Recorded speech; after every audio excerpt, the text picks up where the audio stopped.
Welcome, everyone. My name is Richard Capone. I'm the CEO, co-founder of Let's Go Learn, and today's webinar is starting the school year in special education. So with us today, our presenter is Amy Dupree, and Amy is our Director of Partnership Success. So she helps run the whole training department, and her experience is amazing. She's been a former special education director, she's been a principal, she's been a teacher, she's an adjunct professor. So she has a wealth of experience. And so today's webinar is going to be really practical and help you operationalize your special education program, whether you're starting off brand new or whether you're trying to improve your program.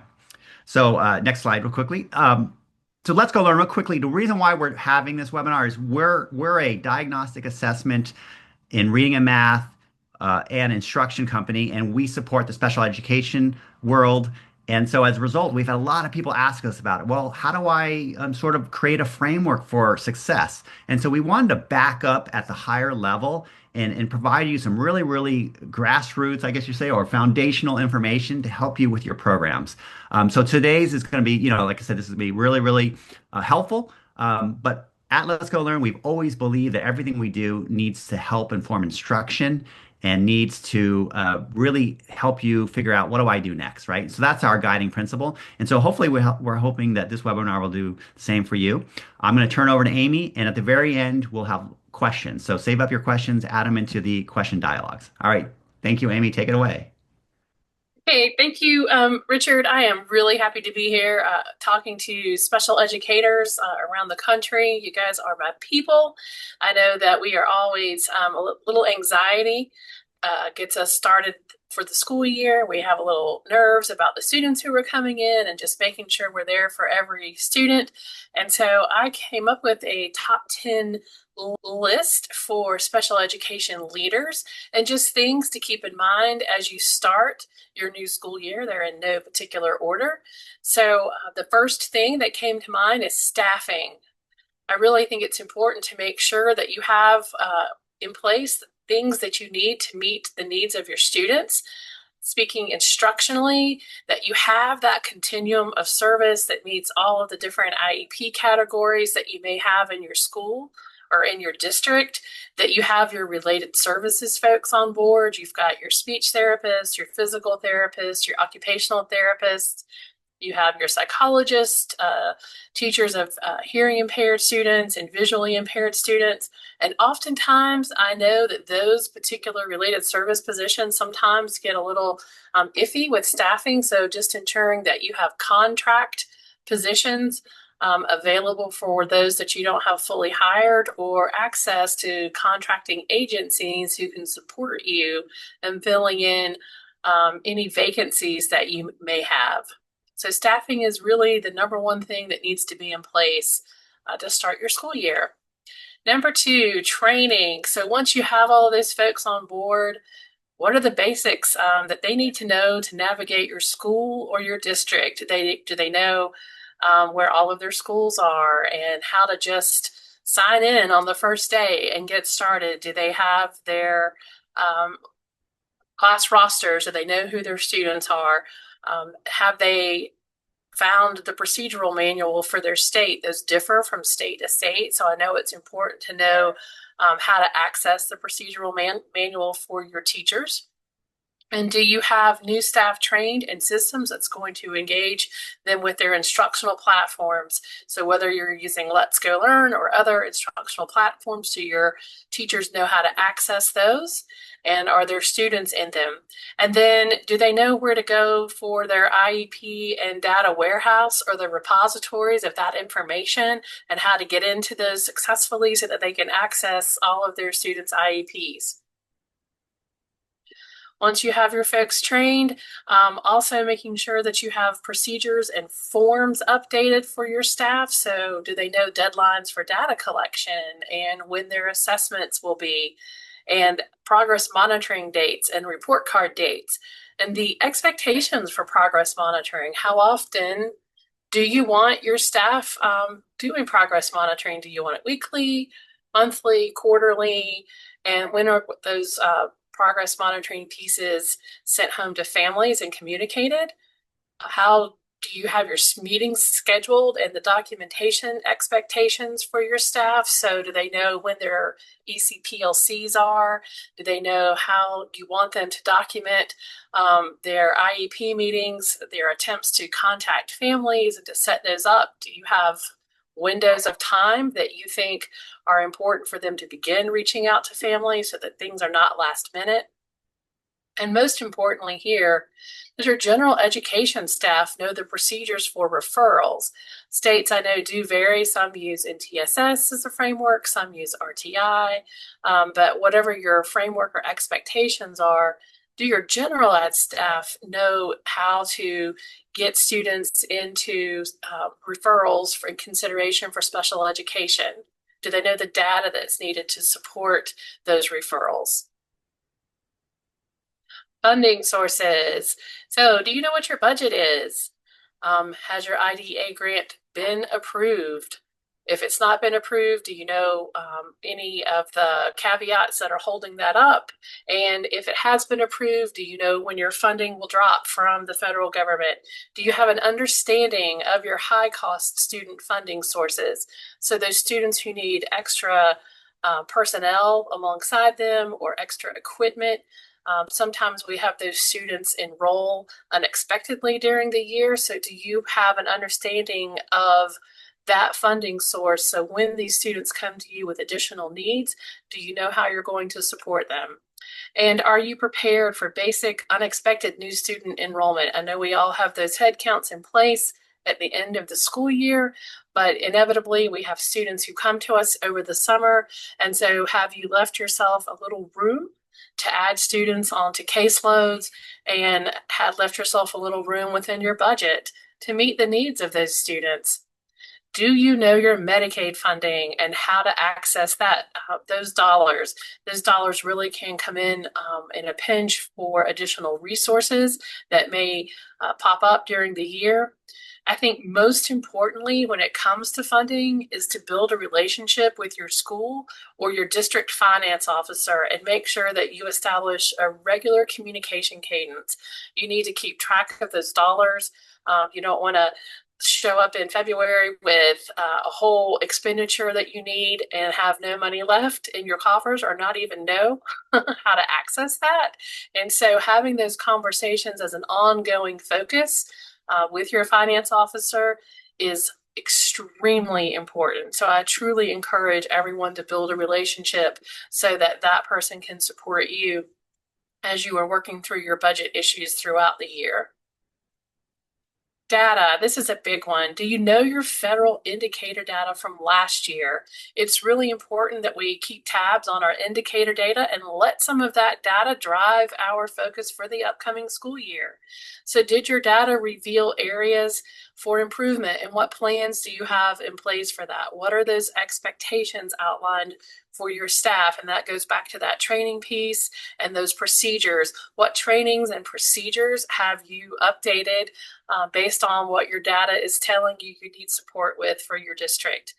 Do you have plans to address any disproportionalities that may have cropped up or disproportionalities that may be on the horizon? I know sometimes we hover in disproportionality land in one place for a couple of years, but inevitably those disproportionalities catch up if we don't do anything about it. So it is really important that we are looking ahead to see if we have over identification categories of any particular student or any disciplinary suspensions that have cropped up in a particular building or just across your district or your building in general. It is so important to keep a pulse on what your data is throughout the year and let that drive your decisions as far as total school year initiatives that you may have, but also to stay on top of it throughout the year so that you don't end up with some disproportionality problems at the end of the year. So data, let that data drive those decisions. Team. We all know that special education takes a team. We put a team around our students every day for our IEP meetings, and we need a team around us as special education leaders. So it is extremely important, at least in my view, to have a team and to have monthly team meetings and a calendar for your leads or your critical staff. I know having departmental leads within your special education department, if you have a really large school district, is important.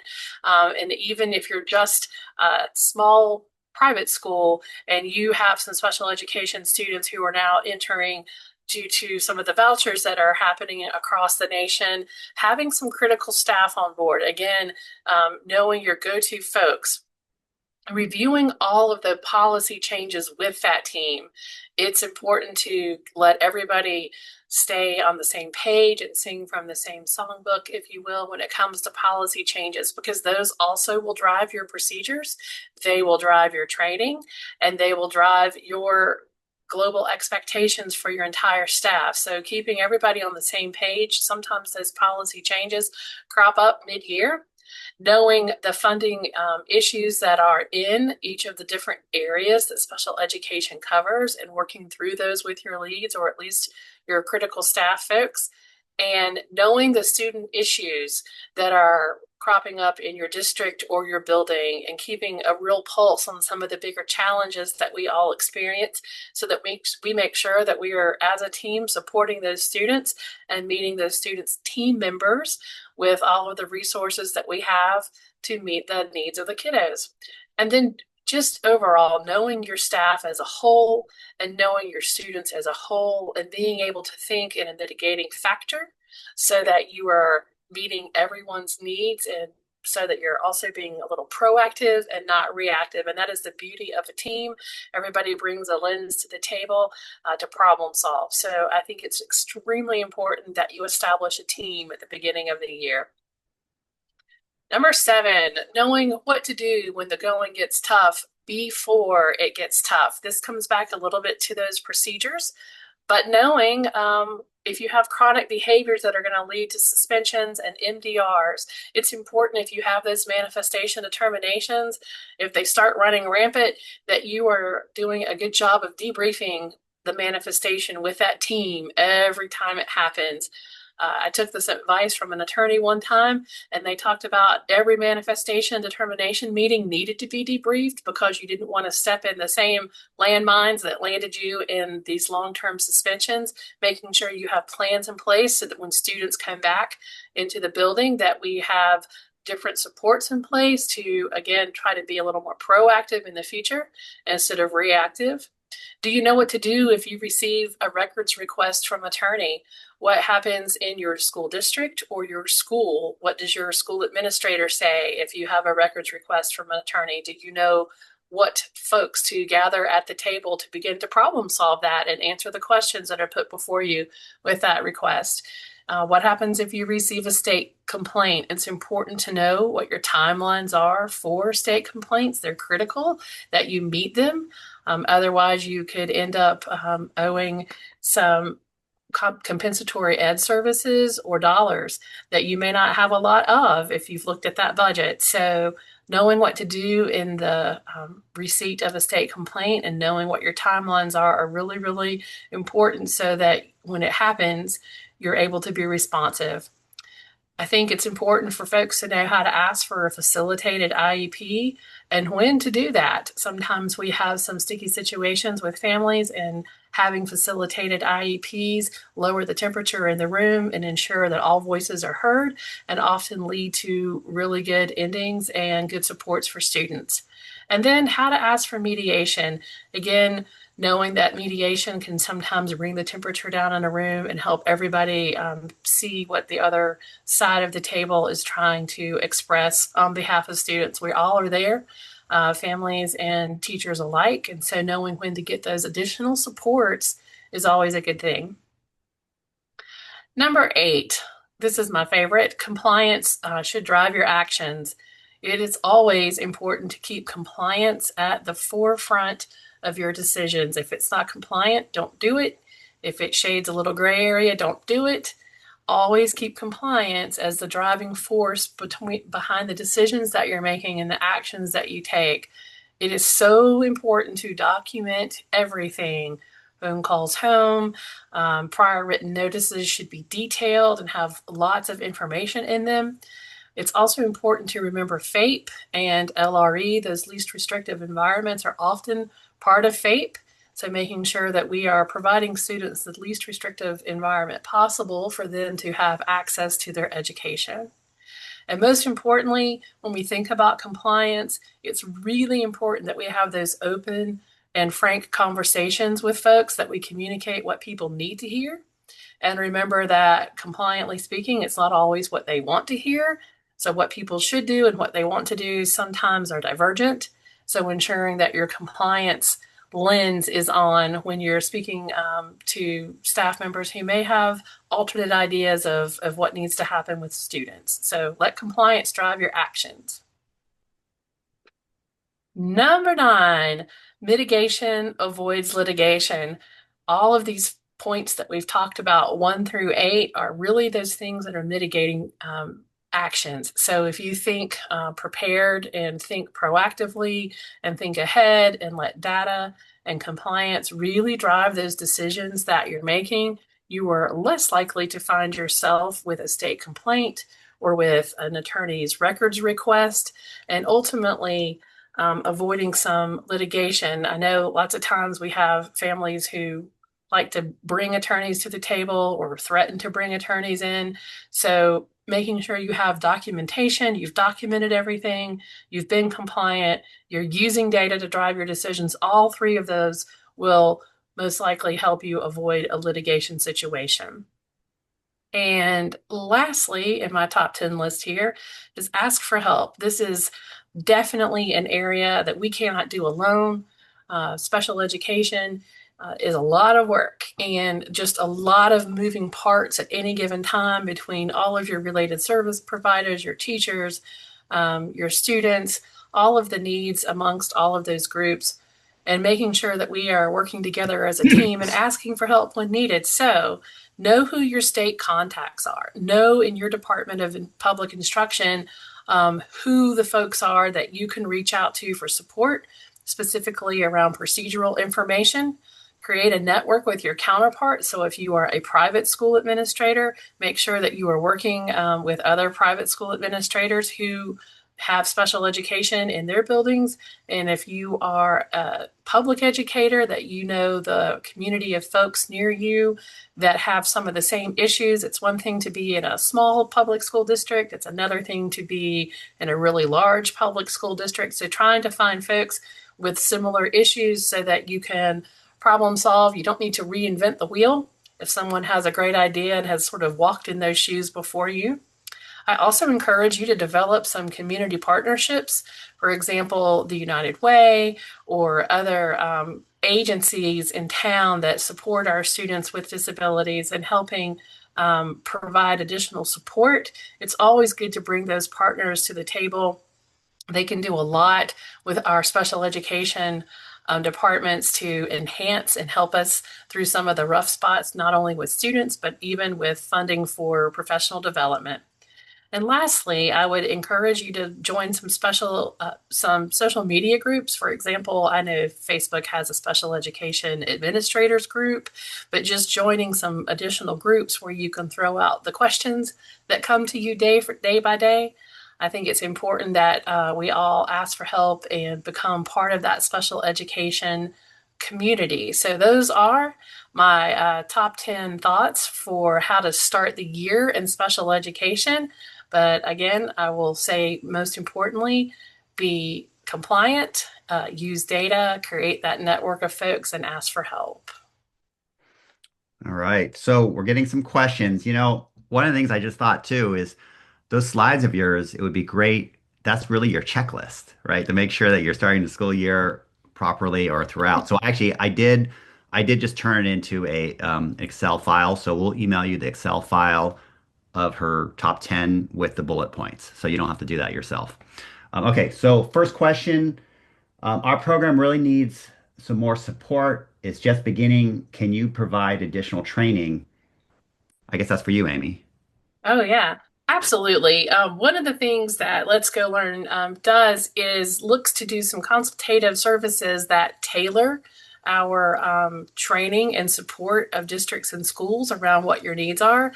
For example, in this picture here, you can see myself and another lady. We are the Amy's of Behavior Land for Let's Go Learn, and we are working with some districts now who have diverse needs to tailor some behavior training for those particular school districts. And the same for special education leaders.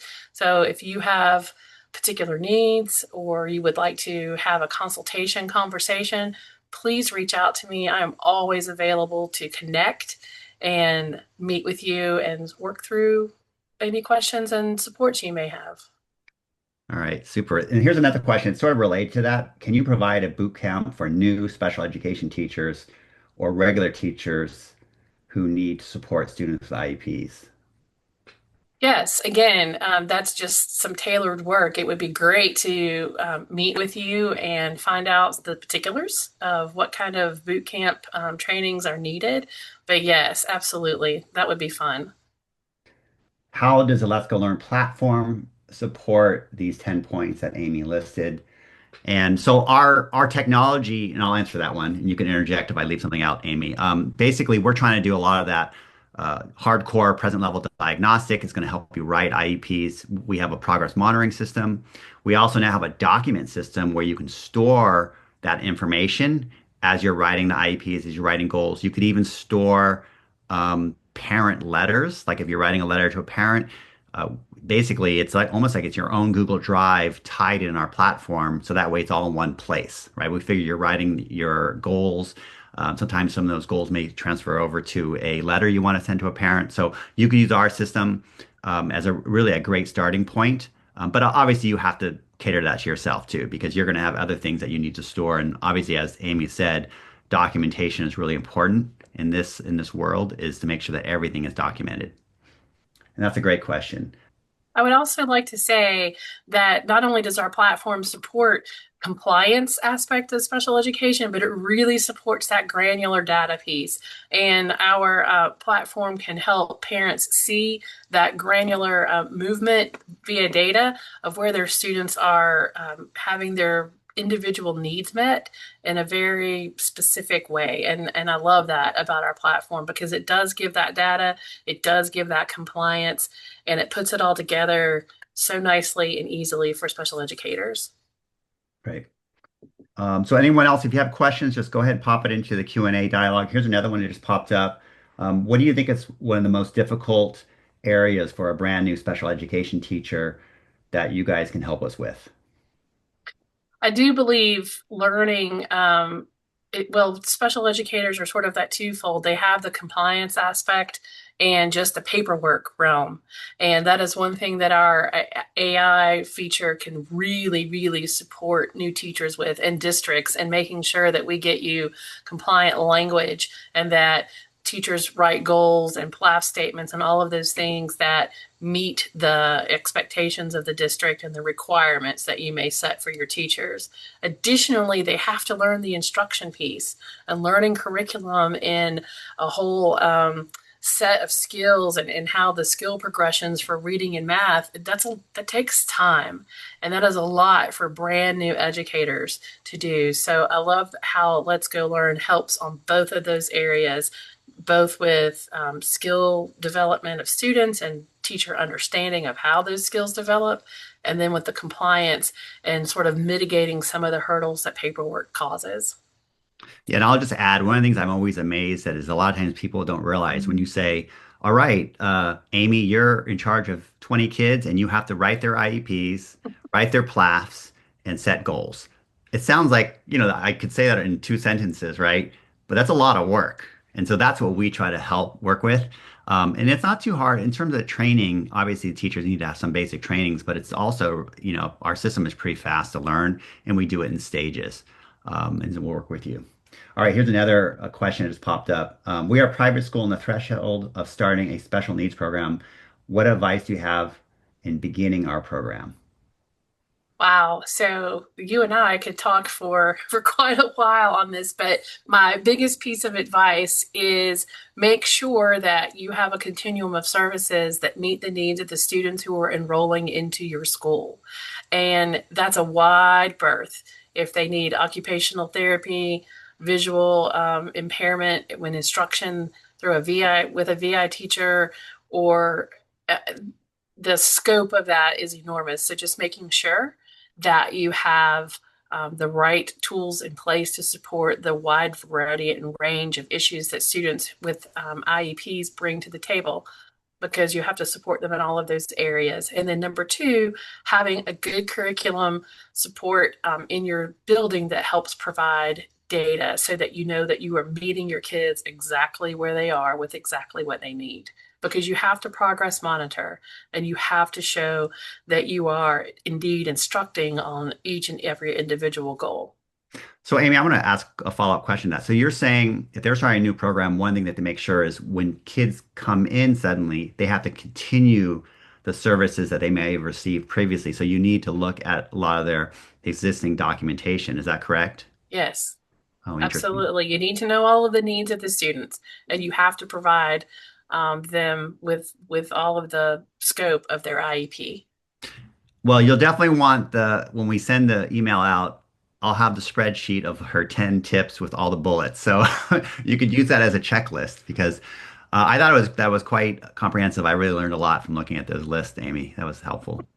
Can you talk more about the requirement for progress monitoring? Yeah, so I guess I'll let you tackle that question. Like maybe Sure. define what progress monitoring is, so maybe they need to have a better definition of that. Yeah, so when you have students have goals, so if they come to you with reading goals or math goals or speech goals, it doesn't matter the goal, you have to have benchmarks that show that you are moving the student towards the achievement of that goal. And so progress monitoring helps you break down the discrete skills that underpin a larger goal. So if your goal is for your student to be third grade proficient in phonics, by the end of the school year, there are a lot of discrete skills that underpin what phonics proficiency might would be, from vowels, diphthongs, digraphs, all of that. So having progress monitoring data that meets along the way that shows that you are reaching whatever the goals have been set for your students. Data Yeah. collection. And is there a requirement about how often progress monitoring is defined? Where is that defined? Is that the state level or Yeah, it like what? isn't. It depends on where you are. So districts have different expectations, schools have different expectations for how often teachers should be progress monitoring. You don't want to always be testing and not teaching. So finding that balance. But the point of progress monitoring is to keep your assessment and instruction cycle tight so that you're not just randomly and off teaching for months at a time without knowing if your children are actually making progress. So those are sort of like checkpoints along the way. All right. And that's where we really help too. Like anytime a teacher queues up a short vowel quiz, a beginning consonant, beginning blends, long vowel, that quiz automatically has a data point tied to it and a grade level score. So the teacher just has to think about assigning a quiz and it's automatically compliant. Of course, if the student had phonics as a goal, but that's something we try to do is make that part simple so the teacher doesn't have to worry about, well, I gave a quiz. What does that mean, right? So we tie it into the data. Can you talk a little bit about this? Just came in. Can you talk about inclusion? How can you guys help support an inclusion program with a new special education program? So inclusion really is that gen ed special education bridge. And so when you're working with gen ed teachers, it's really understanding that your role as a special education teacher is not to sit in the back of the room with a group of special education teachers and teach them somehow separately from their gen ed peers in that class. You really should appear to be those co-teachers, and each of you find balance in instruction and balance in the students that you're pulling. The gen ed teacher and the special education teacher should share those kids. It should be seamless and not obvious what's really happening in that classroom. I think it is, there's a lot of training that can happen around inclusion. And that's another area that we'd be happy to discuss with you of how to set that up in your building. And I'll just add, I don't know, people times don't realize this, that we talk about us being a special education assessment, but we're assessment for all students. So if somebody's advanced, it actually will reflect that. And so from a small group instructional standpoint, if you test all your kids, you could create small groups on a daily or weekly basis. So that's another advantage of using our platform for all students. Sometimes we forget to mention that because I think we're so focused on special education. But we also have a lot of private schools who are using it for all students, which is great. All right. I don't see any more questions. So, Amy, thank you so much. That was wonderful. I learned quite a bit today. If any of you all want to start a conversation, you can go ahead and scan that QR code, and we'll follow up, and the email will work its way to Amy if you want to talk to her as a follow-up. Yes, Okay. please reach out. Thank you. Thank you, everyone. Hi.